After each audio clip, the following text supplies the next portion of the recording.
ವೀಕ್ಷಕರೇ, ನೀವು BCom study ಮಾಡ್ತಾ ಇರ್ಬೋದು, BBA ಸ್ಟಡಿ ಮಾಡ್ತಿರ್ಬೋದು, ಬಿಕಾಮ್ BFSI ಸ್ಟಡಿ ಮಾಡ್ತಿರ್ಬೋದು, ಬಿಕಾಮ್ A&F ಸ್ಟಡಿ ಮಾಡ್ತಿರ್ಬೋದು. ಹೀಗೆ ನೀವು ಹಲವು ಕೋರ್ಸ್ಗಳನ್ನ ಸ್ಟಡಿ ಮಾಡ್ತಾ ಇರ್ಬೋದು. ಆದ್ರೆ ಇನ್ನೇನು ಈ ಎಕ್ಸಾಮ್ ನಿಮ್ಗೆ ಬರ್ತಾ ಇದೆ, ನೀವು ಈ ಎಕ್ಸಾಮ್ ಅಲ್ಲಿ ಸರಿಯಾದ ಉತ್ತರಗಳನ್ನ ಬರಿಬೇಕು ಅಂತ ಹೇಳಿದ್ರೆ ಪ್ರಶ್ನೆ ಪತ್ರಿಕೆ ಬಗ್ಗೆ ನಿಮ್ಗೊಂದು ಡೀಟೇಲ್ಸ್ ಗೊತ್ತಿರಬೇಕು. ಪ್ರಶ್ನೆ ಪತ್ರಿಕೆ ಒಂದು ಮಾದರಿ ಅಂದ್ರೆ ಪ್ಯಾಟರ್ನ್ ಗೊತ್ತಿಲ್ಲದೇನೆ ನೀವು ಎಕ್ಸಾಮ್ಗೆ ಹೋದ್ರೆ ನೀವು ಎಲ್ಲೋ ಒಂದು ಕಡೆ ಸರಿಯಾದ ಉತ್ತರಗಳನ್ನ ಸರಿಯಾದ ಸಮಯದಲ್ಲಿ ಬರೀಲಿಕ್ಕೆ ಸಾಧ್ಯ ಆಗೋದಿಲ್ಲ. ಆ ದಿಸೆಯಿಂದಾಗಿ ನಾನು ಪ್ರಶ್ನೆ ಪತ್ರಿಕೆ ಮಾದರಿ ಬಗ್ಗೆ ಡೀಟೇಲ್ಸ್ ನ ಕೊಡಕ್ ಹೋಗ್ತಾ ಇದ್ದೀನಿ. ವಿಡಿಯೋನ ಸ್ಕಿಪ್ ಮಾಡ್ದೇನೆ ಕೊನೆವರೆಗೆ ನೋಡಿ. ಈ ವಿಡಿಯೋ ನಿಮ್ಮ ಪರೀಕ್ಷೆಗಾಗಿ ತುಂಬಾ ಇಂಪಾರ್ಟೆಂಟ್ ಆಗುತ್ತೆ. ಆ ದಿಸೆಯಿಂದಾಗಿ ಒಂದಷ್ಟು ಜನಕ್ಕೆ ಹೆಲ್ಪ್ ಆಗುತ್ತೆ, ಅವ್ರಿಗೂ ಕೂಡ ಶೇರ್ ಮಾಡಿ. ಜೊತೆಗೆ ನೀವೇನಾದ್ರು ಫಸ್ಟ್ ಟೈಮ್ ನನ್ನ ಚಾನಲ್ಗೆ ಬಂದು ಸಬ್ಸ್ಕ್ರೈಬ್ ಆಗದೆ ವಿಡಿಯೋ ನೋಡ್ತಾ ಇದ್ರೆ ದಯವಿಟ್ಟು ಸಬ್ಸ್ಕ್ರೈಬ್ ಮಾಡ್ಕೊಳ್ಳಿ, ಆ ಮೂಲಕ ಸಪೋರ್ಟ್ ಮಾಡ್ತೀರಿ. ನೀವೇನಾದ್ರೂ ನನ್ನ ಚಾನಲ್ಗೆ ಮೆಂಬರ್ಶಿಪ್ ತೆಗೆದುಕೊಂಡಿಲ್ಲ ಅಂತ ಹೇಳಿದ್ರೆ ದಯವಿಟ್ಟು ಮೆಂಬರ್ಶಿಪ್ ತೆಗೆದುಕೊಳ್ಳಿ. ಯಾಕಂತ ಹೇಳಿದ್ರೆ ನಾನ್ ಮಾಡ್ತಕ್ಕಂಥ ಮೆಂಬರ್ ಓನ್ಲಿ ವಿಡಿಯೋಗಳು ನಿಮಗ್ ಬಂದು ತಕ್ಷಣ ತಲುಪ್ತವೆ. ಜೊತೆಗೆ ಅವು ವೆರಿ ಇಂಪಾರ್ಟೆಂಟ್ ವಿಡಿಯೋಗಳು, ಮಾಹಿತಿ ಭರಿತವಾದಂತ ವಿಡಿಯೋಗಳು, ಜೊತೆಗೆ ಸಿಲೆಬಸ್ ವಿಡಿಯೋಗಳು ಕೂಡ ಆಗಿರ್ತವೆ. ಆ ದಿಸೆಯಿಂದಾಗಿ ನೀವು ನನ್ನ ಚಾನೆಲ್ ನಲ್ಲಿ ಇರ್ತಕ್ಕಂಥ ಜಾಯಿನ್ ಬಟನ್ ನ ಕ್ಲಿಕ್ ಮಾಡೋದ್ರ ಮೂಲಕ ಮೆಂಬರ್ಶಿಪ್ ಅನ್ನ ತಗೋಬಹುದು. ಆ ಮೂಲಕ ಮಾಹಿತಿ ಭರಿತ ವಿಡಿಯೋಗಳನ್ನ ನೀವು ಕೂಡ ಪಡ್ಕೋಬಹುದು. ಈಗ ನೇರವಾಗಿ ಪ್ರಶ್ನೆ ಪತ್ರಿಕೆ ಮಾದರಿಗೆ ಹೋಗೋಣ.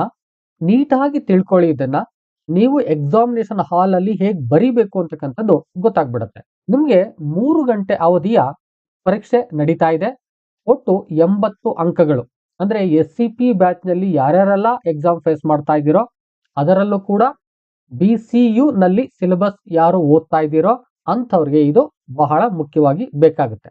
BCU ಅಂದ್ರೆ ಬೆಂಗಳೂರು ಸಿಟಿ ಯೂನಿವರ್ಸಿಟಿ ಅಂತ ಏನಿದೆಯೋ ಆ ಸಿಟಿ ಯೂನಿವರ್ಸಿಟಿ ಅಂಡರ್ ಅಲ್ಲಿ ಬರ್ತಕ್ಕಂಥ ಎಲ್ಲಾ ಕಾಲೇಜು ವಿದ್ಯಾರ್ಥಿಗಳು ಇದನ್ನ ಗ್ರಹಿಸಬಹುದು, ನೋಡ್ಕೋಬಹುದು. ಅವ್ರಿಗೆ ಬಹಳ ಹೆಲ್ಪ್ ಆಗುತ್ತೆ.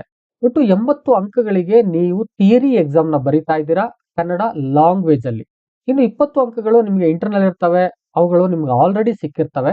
ಈಗ ಈ 80 ಅಂಕದ ಪ್ರಶ್ನೆ ಪತ್ರಿಕೆಗೆ ಹೋಗೋಣ. 3 ಮೈನ್ ಕ್ವಶನ್ ನ ಹೊಂದಿರುತ್ತೆ. First main, second main, third main ಅಂತ ಹೇಳಿ. ಮೊದಲನೇ ಮೈನ್ ನಲ್ಲಿ ಒಟ್ಟು 5 ಪ್ರಶ್ನೆಗಳಿಗೆ ನೀವು ಉತ್ತರವನ್ನು ಬರೀಬೇಕು. 2 ಅಂಕದ ಪ್ರಶ್ನೆಗಳವು. 5 ಇಂಟು 2 ಅಂತ ಕೊಡ್ತಾರೆ. 2 ಅಂಕದ ಪ್ರಶ್ನೆಗಳು. 2 ಅಂಕದ ಪ್ರಶ್ನೆಗಳು ನೇರವಾದ ಪ್ರಶ್ನೆಗಳಿರ್ತವೆ. ನಿಮ್ಮ ಸಿಲೆಬಸ್ ಅಲ್ಲಿ ನೀವು ನೇರವಾಗಿ ಉತ್ತರವನ್ನ ಮಾಡಬೇಕು.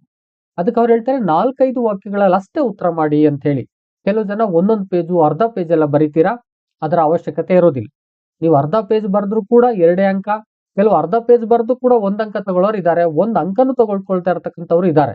ಆ ದಿಸೆಯಿಂದಾಗಿ ನೇರವಾಗಿ ಕೇಳ್ತಕ್ಕಂಥ ಪ್ರಶ್ನೆಗಳಿಗೆ ನೇರವಾಗಿ ಉತ್ತರ ಬರೀರಿ. ಒಂದು 4 ವಾಕ್ಯಗಳಲ್ಲಿದ್ರೆ ನಿಮ್ಗೆ 2 ಅಂಕ ಖಂಡಿತ ಸಿಗುತ್ತೆ. ಉತ್ತರ ಕರೆಕ್ಟ್ ಆಗಿರ್ಬೇಕು. ಹಾಗಾದ್ರೆ ನಿಮ್ಗೆ ಈ ಬಾರಿಯ ಸಿಲೆಬಸ್ 2 ಪಾರ್ಟ್ ಆಗಿದೆ. ಒಂದು ಸಾಹಿತ್ಯ ಭಾಗ, ಒಂದು ಕೌಶಲ್ಯ ಭಾಗ ಅಂತೇಳಿ. ಪ್ರಶ್ನೆಗಳು ಹೇಗ್ ಬರ್ತವೆ ಅಂತಕ್ಕಂಥ ತಿಳ್ಕೊಡ್ಬೇಕು. ನೀವು 5 ಪ್ರಶ್ನೆಗಳಿಗೆ ಉತ್ತರ ಬರೆದ್ರೂ ಕೂಡ 8 ಪ್ರಶ್ನೆಗಳನ್ನ ನೀಡಿರ್ತಾರೆ. ಈ 8 ಪ್ರಶ್ನೆಗಳು ಭಾಗ 1, ಭಾಗ 2ರಲ್ಲಿ ಎಷ್ಟೆಷ್ಟು ಬರ್ತವೆ ಅನ್ನೋದನ್ನ ಇಲ್ಲಿ ಕ್ಲಾರಿಟಿ ಕೊಡ್ತಾರೆ. ಭಾಗ 1ರಿಂದ 5 ಪ್ರಶ್ನೆಗಳನ್ನ ನಾವು ಕೊಡ್ತೀವಿ, ಭಾಗ 2ರಿಂದ 3 ಪ್ರಶ್ನೆಗಳನ್ನ ಕೊಡ್ತೀವಿ. ಒಟ್ಟು 8 ಪ್ರಶ್ನೆಗಳಾಗಿರ್ತವೆ. ನೀವು 5 ಪ್ರಶ್ನೆಗಳಿಗೆ ಮಾತ್ರ ಉತ್ತರವನ್ನ ಬರೀಬೇಕು ಅಂತ ಹೇಳ್ತಾರೆ. ಇಲ್ಲಿ ಭಾಗ 1 ಅಂದ್ರೆ ಪಾರ್ಟ್ 1, ಪಾರ್ಟ್ 2 ನಲ್ಲಿ ಸಪರೇಟ್ ಬರೀರಿ ಅಂತ ಏನು ಕಡ್ಡಾಯವಾಗಿ ಕೇಳಿಲ್ಲ. ನೀವು 5 ಪ್ರಶ್ನೆಗಳಿಗೆ ಪಾರ್ಟ್ 1, ಪಾರ್ಟ್ 2 ಸೇರ್ಕೊಂಡು ನೀವು ಬರೀಬಹುದು. ಅಂದ್ರೆ ಪಾರ್ಟ್ 2 ನಲ್ಲಿ ಬರ್ತಕ್ಕಂಥ 3 ಪ್ರಶ್ನೆಗಳನ್ನೇ ಅಟೆಂಡ್ ಮಾಡಿ ಪಾರ್ಟ್ 1 ನಲ್ಲಿ 2 ಪ್ರಶ್ನೆಗಳನ್ನ ಅಟೆಂಡ್ ಮಾಡಬಹುದು. ಅಥವಾ ಪಾರ್ಟ್ 1 ನಲ್ಲಿ ಬರ್ತಕ್ಕಂಥ 5 ಪ್ರಶ್ನೆಗಳನ್ನ ಅಟೆಂಡ್ ಮಾಡಿ ಪಾರ್ಟ್ 2 ನ ಬಿಡ್ಬೋದು, ಏನು ತೊಂದರೆ ಇಲ್ಲ. ಇಲ್ಲಿ ಯಾವುದೇ ರೀತಿಯಾಗಿ ಪಾರ್ಟ್ 1, ಪಾರ್ಟ್ 2 ನಲ್ಲಿ ಕಡ್ಡಾಯವಾಗಿ ಬರೀತಕ್ಕಂಥ ಪ್ರಶ್ನೆಗಳಿಲ್ಲ. ಒಟ್ಟು 8 ಪ್ರಶ್ನೆಗಳಲ್ಲಿ 5 ಪ್ರಶ್ನೆಗಳಿಗೆ ನೀವು ಬರೀಲೇಬೇಕು. ಇದು ಕಡ್ಡಾಯ ಅಂತಕ್ಕಂಥದ್ದು. ಕ್ಲಾರಿಟಿ ಸಿಗ್ತಾ ಇದೆ ಅಂತ ಅನ್ಕೋತೀನಿ. ನೀಟಾಗಿ ತಿಳ್ಕೊಳ್ಳಿ. ಕೊನೆವರೆಗೂ ಕೂಡ ವಿಡಿಯೋನ ಸ್ಕಿಪ್ ಮಾಡದೆ ನೋಡಿ. Very important. 2 ಮತ್ತು 3ನೇ ಭಾಗ ಬಹಳ ಕ್ಲಾರಿಟಿ ನಿಮ್ಗೆ ಸಿಗ್ಬೇಕಾಗುತ್ತೆ. ವಿಡಿಯೋನ ಸ್ಕಿಪ್ ಮಾಡ್ದೇನೆ ಕೊನೆವರೆಗೆ ನೋಡಿ. ಇನ್ನು ಸೆಕೆಂಡ್ ಮೈನ್ಗೆ ಹೋಗೋಣ. ಸೆಕೆಂಡ್ ಮೈನ್ ಅಲ್ಲಿ ಆ ವಿಭಾಗ ಅಂತೇಳಿ 2 ವಿಭಾಗಗಳಿದಾವೆ. ಇದು ಬಹಳ ಮುಖ್ಯವಾದಂಥದ್ದು. ಎಲ್ಲಿ ನಿಮ್ಗೆ ಕನ್ಫ್ಯೂಷನ್ ಆಗ್ಬೋದು, ಆ ಕನ್ಫ್ಯೂಷನ್ ನ ಹೋಗ್ಲಾಡಿಸ್ತೀನಿ, ನೀಟಾಗಿ ಕೇಳಿಸ್ಕೊಳ್ಳಿ.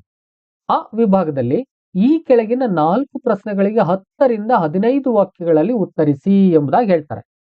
ಹಾಗಾದ್ರೆ ಒಟ್ಟು ಎಷ್ಟು ಪ್ರಶ್ನೆಗಳಿರುತ್ತೆ ಈ ಸೆಕೆಂಡ್ ಮೈನ್ ಅಲ್ಲಿ ಅಂತ ಹೇಳಿದ್ರೆ ಒಟ್ಟು 8 ಪ್ರಶ್ನೆಗಳು ಇರ್ತವೆ. ಅದರಲ್ಲಿ ನೀವು 6 ಪ್ರಶ್ನೆಗಳಿಗೆ ಉತ್ತರ ಬರೀಬೇಕು. ಕ್ಲಾರಿಟಿ ಸಿಗ್ತಾ ಇದೆ? 6 ಪ್ರಶ್ನೆಗಳಿಗೆ ಉತ್ತರ ಬರೀಬೇಕು. 6 ಇಂಟು 5 30. 6 5 30 ಅಂದ್ರೆ 5 ಅಂಕದ ಪ್ರಶ್ನೆಗಳು ಇರ್ತವೆ. ಹಾಗಾದ್ರೆ ಆ ವಿಭಾಗದಲ್ಲಿ ನೀವು 4 ಪ್ರಶ್ನೆಗಳಿಗೆ ಉತ್ತರ ಬರಿಬೇಕು. ಕ್ಲಾರಿಟಿ ತೆಗೆದುಕೊಳ್ಳಿ. ಅಂದ್ರೆ ಸಾಹಿತ್ಯ ಭಾಗ ಏನಿದೆಯೋ ಅಂದ್ರೆ 4 ಪದ್ಯ 4 ಗದ್ಯಗಳೇನಿದಾವೋ ಆ ಭಾಗದಿಂದ ಒಟ್ಟು 4 ಪ್ರಶ್ನೆಗಳಿಗೆ ನೀವು ಉತ್ತರವನ್ನ ಬರೀಲೇಬೇಕು. ಅವ್ರು ಹೇಳ್ಬಿಡ್ತಾರೆ ಭಾಗ 1ರಿಂದ 5 ಪ್ರಶ್ನೆಗಳನ್ನ ಕೊಡ್ತೀವಿ. 5 ಪ್ರಶ್ನೆಗಳನ್ನ ಕೊಟ್ರೆ ನೀವೆಷ್ಟು ಬರಿಬೇಕು? 4ಕ್ಕೆ ಬರಿಬೇಕು. ಒಂದು ಚಾಯ್ಸ್ ಸಿಗುತ್ತೆ. ಕ್ಲಾರಿಟಿ ತೆಗೆದುಕೊಳ್ಳಿ. 5 ಇದೆ, 4ಕ್ಕೆ ಬರೀಲೇಬೇಕು. ಒಂದು ಚಾಯ್ಸ್ ಸಿಕ್ತು. ಇನ್ನು ಆ ಭಾಗಕ್ಕೆ ಬನ್ನಿ.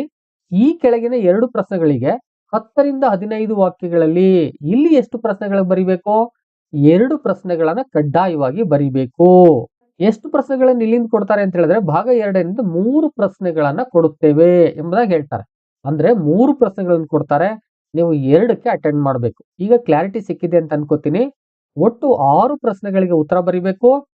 ಮೊದಲನೇ ಭಾಗದಿಂದ ಆ ವಿಭಾಗದಿಂದ ಅಂದ್ರೆ ಸಾಹಿತ್ಯ ಭಾಗದಿಂದ ನೀವು 4 ಪ್ರಶ್ನೆಗಳಿಗೆ ಉತ್ತರ ಮಾಡಬೇಕು. ಮತ್ತೆ ಕೌಶಲ್ಯ ಭಾಗದಿಂದ 2 ಪ್ರಶ್ನೆಗಳಿಗೆ ಉತ್ತರ ಮಾಡಬೇಕು. ಹಾಗಾದ್ರೆ ಒಟ್ಟು 6 ಪ್ರಶ್ನೆಗಳಾಯ್ತು. ನೀವೇನಾದ್ರೂ ಕನ್ಫ್ಯೂಷನ್ ಆಗಿ 5 ಪ್ರಶ್ನೆಗಳನ್ನ ಕೊಡ್ತಾರಲ್ಲ ಇದರಲ್ಲೇ ಅಟೆಂಡ್ ಮಾಡ್ಬಿಡೋಣ ಅಂತ ಹೇಳಿದ್ರೆ ತಪ್ಪಾಗುತ್ತೆ.